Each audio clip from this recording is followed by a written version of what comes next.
La visita de la ministra Chrystia Freeland y su comitiva, sin lugar a dudas, dominaron la información del día. Para analizar el tema, por supuesto, me acompañan Jesús Ugarte, Gonzalo Soto y Baude Barrientos. ¿Cómo están? Buenas tardes. Abraham, ¿cómo estás? Buenas tardes, señores. Bueno, parece que la agenda de hoy estuvo dominada precisamente por los temas comerciales y, pues, en realidad, durante esta semana, ¿cuál es la lectura que ustedes tienen sobre esta visita específica de Chrystia Freeland y lo que ha pasado, bueno, la relación entre México y Estados Unidos también? Bueno, yo creo que hace mucho eco el tema de la visita de Chrystia Freeland a lo que pasó hace apenas unas semanas con la delegación estadounidense que vino aquí a México. Ya lo mencionábamos en aquel momento. Parece ser que los gobiernos con los que se está negociando el Tratado de Libre Comercio de América del Norte, los países de la región, comienzan a tratar a Andrés Manuel López Obrador los principales temas a los cuales se va a enfrentar una vez que llegue al poder, una vez que ya asuma la presidencia el 1 de diciembre. En el lado canadiense también me llama la atención un punto en particular, y si quieren lo podemos discutir, es claramente el gobierno canadiense tiene mucho interés en promocionar a sus empresas aquí en México. Hay algunos proyectos específicos que son muy atractivos, en particular el Tren Maya, exactamente. La empresa canadiense... Dijo hoy Marcelo Ebrard, ¿no? La empresa canadiense Bombardier ha sido una de las principales ganadoras de proyectos en el metro, en todo lo que tenga que ver con rieles y trenes. Han estado ahí metidos, han estado ahí muy subidos y hay mucho interés y hay mucho apetito de parte de los empresarios canadienses sobre México. No olvidemos, por ejemplo, que el tema de la visa que se le exigía a los mexicanos se echó para atrás eventualmente bajo la presión ya después de mucho tiempo de los empresarios canadienses, quienes tenían un lobby bastante fuerte a través del Consejo Canadiense para las Américas para que se retirara esa visa. Entonces, a través del CCA y del Consejo Canadiense para las Américas se ha hecho mucha gestión también para que ahora en la visita de Chrystia Freeland se pongan temas económicos en la mesa. Eso me parece que es muy relevante. Me parece que la visita de Estados Unidos tenía un tinte un poco más político y parece que Chrystia Freeland traía bajo la mano mucho tema comercial, mucho más tema comercial. Sí, un tema comercial, Abraham, del que no conocemos porque no sabemos detalles y creo que tampoco se abundó en ello. No hubo mucha detalle en la plática, en las conversaciones entre la ministra de Comercio de Canadá, Chrystia Freeland, en este caso con el gobierno de México, con Guajardo y Videgaray. Con Guajardo y Videgaray, pero creo que uno de los mensajes importantes, lo comentó el secretario de Relaciones Exteriores, Videgaray, es el acuerdo trilateral, porque mañana se inician las renegociaciones del Telecán, prácticamente suspendidas desde mediados de mayo, estancadas, suspendidas. Es un acuerdo de 3, ¿no? Por aquello de que Trump anduvo utilizándola como un mecanismo de presión, claro. No solamente para Canadá, este tema de un acuerdo bilateral, sino también para el propio gobierno, la administración actual en México, en este caso del presidente Peña, ¿no? Del equipo negociador, en fin, creo que anduvo jugando con las emociones de alguna manera Trump. Entonces, creo que ese mensaje es muy claro con la venida o la visita de la ministra de Canadá. Creo que es muy claro, están muy de acuerdo en este caso, tanto Canadá como México, de que el acuerdo comercial es de 3, es el Tratado de Libre Comercio de América del Norte y pues que no hay cabida para un acuerdo bilateral. Creo que yo me quedaría con ese mensaje, ¿no? Baude. Sí, es muy importante, Abraham, de que a unas horas de que se reinicien las negociaciones del Telecán, la señora Freeland haya visitado la Ciudad de México y haya externado, ¿no?, su deseo de que sea trilateral. Pero también quisiéramos ver que más allá de los deseos, ¿no? O sea, estamos viendo Canadá que trilateral, México trilateral, Estados Unidos bilateral, y que Estados Unidos realmente es el que tiene hoy la sartén por el mango. O sea, por más que Canadá y México estén en el deseo de hacer el acuerdo tripartito, el señor Lighthizer y su jefe inmediato, el señor Trump, pues siguen prácticamente igual. Eso lo veremos en Washington en las próximas horas. Dudo de que se quieran eliminar, ¿no?, la cláusula sunset, el capítulo 19 que está tan en boga en el caso de la reducción de los paneles, y pues no queremos decir que esta visita sea estéril, ¿no? Lo que es el trasfondo es de que va de la mano, hay un bloque México-Canadá, no quiero decir contra Estados Unidos, México-Canadá, la Unión México-Canadá, y se sientan a la mesa contra Estados Unidos. Ahora, mañana inicia una reunión bilateral oficial, digamos, de alto nivel entre México y Estados Unidos, y el viernes será la reunión trilateral, me parece. Entonces creo que, bueno, ya veremos cuáles serán los resultados y vemos en qué ánimo regresan estas negociaciones después de estar suspendidas, como ya decías, desde mediados de mayo, ¿no?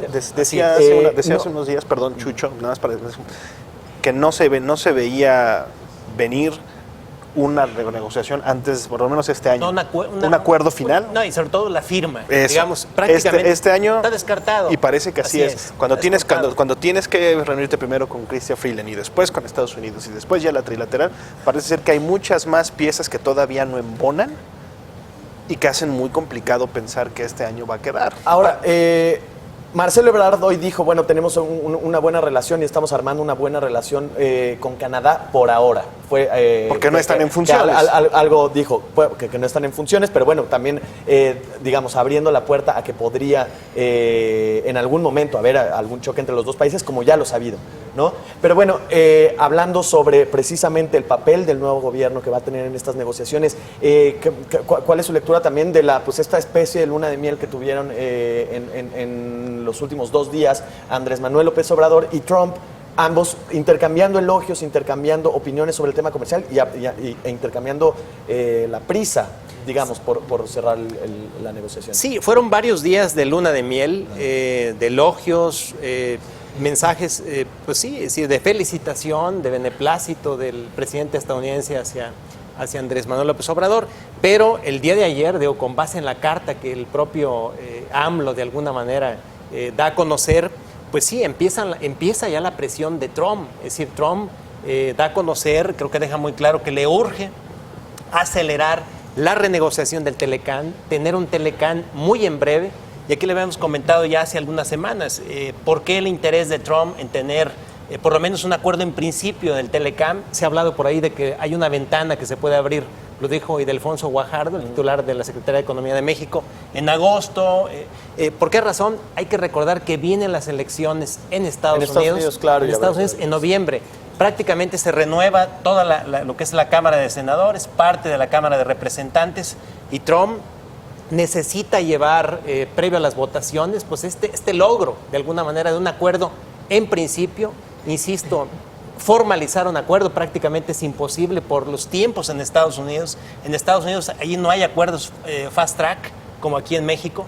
Hay toda una serie de procesos que se tienen que seguir ahí, de formalismos, desde evaluar los acuerdos, revisarlos, someterlos a votaciones. Es un proceso largo, claro, prácticamente imposible. Entonces, creo que le urge a Trump por el tema político. Es decir, Trump está pensando, lo hemos comentado ya, en reelegirse como presidente, pero también tener una mayoría republicana en el Congreso. Entonces, creo que está viendo eso Trump, está apostando a eso. Okay. Y pues seguramente va a ejercer una presión, como ya la empezamos a ver en la carta que dirige Andrés Manuel que le dice, Obrador, ya tenemos que terminar, dice, urge, ¿no? Y si no, creo que Toma también otro lo señala, camino. voy a tomar otro camino. ¿Cuál es el otro Distinto. camino? Creo que son los aranceles. Empezar a tomar, uno que tiene pendiente por ahí, por cierto, es el arancel a los autos. Y que ese es el que más asusta, Baude. Así es, ¿Cuál es tu lectura al 25%. respecto?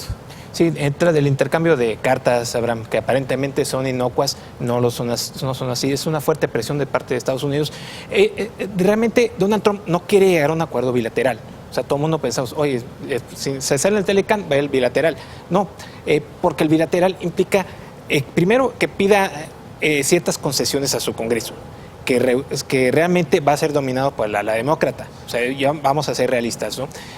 Trump no quiere llegar a eso. O sea, Trump quiere llegar a más tardar, pues ya lo dijo el señor Jesús Seade, a más tardar el 30 de agosto, ya con una negociación, con un principio de acuerdo de Telecán, ¿no? Porque también a ellos en el papel les beneficiaría el tratado bilateral, porque México tendría mucho menor poder de negociación, o si es que acaso tenemos. Pero, insisto, el Congreso de Estados Unidos lleva la batuta en ese terreno. Gonzalo, digamos, tu lectura si quieres, y ahora continuamos con un tema también que tenemos pendiente. Sí, que en particular el tema de las cartas, creo que efectivamente lo que decía Baude es muy interesante, porque no es realmente esta luna de miel, me parece que también lleva un dejo de presión por parte de Estados Unidos. Lo que mencionaba Chucho al final de su intervención es cierto, dice, vamos a tomar otro camino. Y la carta es clara cuando dice, es un camino distinto. Sí, es decir, nos vamos a ir por una política totalmente diferente a la que nosotros tenemos planeado. Ahora, yo no sé la capacidad que tenga la nueva administración para poder realmente acelerar el proceso en México también, o para cumplir con las expectativas de la velocidad que busca Estados Unidos. A ver, las elecciones en Estados Unidos son en noviembre. Andrés Manuel asume en el 1 de diciembre. Lo que decías, la capacidad de la nueva administración. Se nos olvida que la futura nueva administración no está en función. Así es. De repente nos perdemos eso de vista. Sí. Bueno, no puede decidir. No puede decidir, pero sí está participando. Sí, está participando, pero está participando como observador, creo que opinando, creo que recogiendo la experiencia, pero creo que no tiene poder de decisión. No debiera de tenerla, no está en función. No la tiene. Y gran parte de que tiene ahorita una buena relación, que Chrystia Freeland va y se reúne con Marcelo Ebrard y se ríen y todo está muy simpático y todo es muy positivo, es porque todavía no es el secretario de Relaciones Exteriores. Una vez que se llegue ahí y una vez que ya tenga la capacidad de tomar decisiones, el tono va a tener que cambiar. Y que es algo además, no sé si es algo bueno también. No, es inédito. Nunca habíamos visto una... Eso quería comentarlo también. Hay un reconocimiento de la administración actual que tampoco habíamos visto antes. Sí, es decir, digamos, en prácticamente dos administraciones, una todavía en funciones, que le faltan 4 meses y medio, 5 meses todavía. Y la otra entrante. Y la otra entrante donde pues los dos, ahora resulta que los dos negocian, los dos, me explico, es algo... Sí, tienen las reuniones, lo vimos la semana pasada con Mike Pompeo también. No había pasado, no sé si coincidan en otros sexenios. Ahora, moviéndonos un poco de tema, pero todavía dentro del tema comercial, esta semana, a principios de esta semana, hubo un encuentro importante en Puerto Vallarta con países de Centro y Sudamérica, la Alianza del Pacífico por un lado y representantes del Mercosur también por otro. Vimos a varios presidentes aquí en el país. Esto es, digamos, una vía de escape o una válvula de alivio para las tensiones comerciales en el Telecán. ¿Qué me pueden decir al respecto? ¿Es una opción para diversificar? Sí, mira, esa 13ª cumbre de la Alianza Pacífico, de este bloque integrado por 4 países, México, Perú, Chile, uno más, el cuarto, Colombia, gracias, el caso de Colombia. Pues creo que fue importante este foro para, pues de alguna manera, dar cuenta del rechazo al proteccionismo que ha sido auspiciado por Donald Trump desde que llegó al poder. Creo que fue muy importante. México, Colombia, Perú y Chile, y además la población, digamos, los datos en general de la Alianza del Pacífico. Pero es un bloque pequeño, es un bloque pequeño. Para estos países, estos 4 países, prácticamente representa 1.3% de su comercio total. Es decir, es muy pequeño todavía. Creo que el potencial ahí o la oportunidad está en que crezca, en que se integren más países. Hay más de 50 observadores. Se habla ya de que Panamá, de Costa Rica, se habla incluso de que Corea del Sur. Sí, creo que, insisto, creo que fue importante para refrendar la importancia del libre comercio y el rechazo al proteccionismo que hemos visto en los últimos 2 años. Creo que fue muy importante el foro. Pero más allá de eso, pues sí, es limitado, es un bloque que para México y los demás integrantes es limitado, porque es muy pequeño. Claro. Así es. Sí, por sí mismo, Abraham, la Alianza del Pacífico, sí, coincido con Jesús, realmente pequeño, ¿no? Pero su valor agregado, creo que su atractivo es enorme, ¿no? Para el hecho de que 55 países están como observadores. De hecho, el embajador de Corea del Sur en México nos dijo, nosotros ya no queremos un tratado de libre comercio con México. Dije, oye, pero ¿cómo? Si lo han estado pidiendo por años. Queremos con la Alianza del Pacífico. No es igual un país que tomar 4 en su conjunto. Es por eso que que países como Australia, Canadá, Nueva Zelanda y Singapur ahorita estén están en la posición de estados asociados. Desde octubre del año pasado están en este estatus. Creo que sería más fácil participar estos países directamente con la Alianza del Pacífico que una unión Mercosur con la Alianza del Pacífico. ¿Por qué? Remontando a la cuestión histórica, ¿no? Hay problemas de normas sanitarias, tratamiento de inversión extranjera, también reforma fiscal. Serían más los obstáculos para el Mercosur, es decir, sería mucho más lenta la integración Mercosur-Alianza del Pacífico. Tiene la Alianza del Pacífico, aparte, dos ingredientes muy interesantes. Dos países que en los últimos años han estado creciendo de manera importante, Colombia y Perú. Tienes a la economía, segunda economía, alto, exactamente, bastante alto. Y tienes también en el caso de México, la segunda economía más importante de América Latina, y en el caso de Chile, una nación que ha dado pasos muy importantes hacia convertirse en una nación desarrollada. Le falta, pero ahí va. Su crecimiento no ha sido el ideal en los últimos años, pero es quizá el estado con mejor, es el país de América Latina con el mejor estado de derecho y con varias de las reglas de inversión y de comercio exterior más importantes en el mundo. Digamos, la coincidencia en la mesa sería el potencial es grande, todavía el potencial es pequeña la zona, digamos. Así es. Tiene el poca potencial importancia. a mediano y largo plazo es muy grande. Mira, unos números. Del comercio total de México, el 62% es con Estados Unidos. Claro. Es decir, sigue siendo clave en nuestro vecino país del norte. Sí. En el caso de este bloque con Colombia, Perú y Chile, bueno, estos tres países, este bloque representa para México 1.3% del comercio total. Mira, aquí tenemos los números que te comentaba. Claro. Estados Unidos 62.5%. Y La Alianza del Pacífico, 1.3. que integra a Colombia, Chile, pero 1.3%. Es muy pequeño. Y no es muy todavía. distinto. Tenemos que avanzar con el tema. 20 segundos, 15 segundos cada quien de conclusión, por favor. Digamos, en el ambiente comercial. Yo diría que se viene un entorno bastante interesante. Vienen 2 días muy importantes. Mañana primero con la participación bilateral de Estados Unidos, después con el siguiente capítulo en la renegociación del Tratado de Libre Comercio de América del Norte. Vienen semanas complicadas, y en el caso de la Alianza del Pacífico, insisto, como decía Chucho, es pequeña, digamos, todavía la participación, es pequeño todavía el bloque. El potencial creo que está ahí en algunos casos específicos. Los representantes de Canadá realmente vinieron a cabildear, ¿no?, con la nueva administración para reforzar los lazos y seguir para ir de la mano, ¿no?, para las pláticas a partir de mañana, que inicialmente va a ser México-Estados Unidos y después van a ser de forma trilateral. Y en el caso de la Alianza del Pacífico, pues en la medida en que madure este bloque y atraiga más socios, su potencial se va a incrementar. Sí, la reanudación de las negociaciones para llegar a un Telecan 2.0 creo que sí revisten desafíos importantes.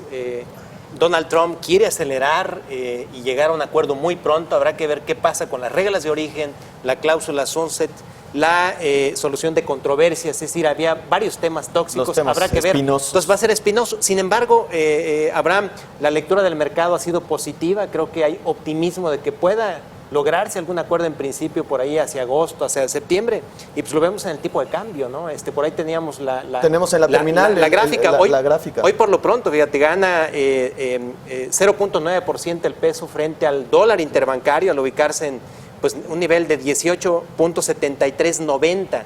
De hecho, en lo que va desde el 1 de julio, digamos, después de las elecciones en México, ha tenido una recuperación importante. Y esta línea que vemos aquí es la del tipo de cambio, sí. Y la línea blanca es el índice dólar. Digamos que fíjate Y que está otro de el los peso, países emergentes. así es, el peso no ha seguido necesariamente el comportamiento que han Del tenido dólar. las monedas emergentes frente al dólar.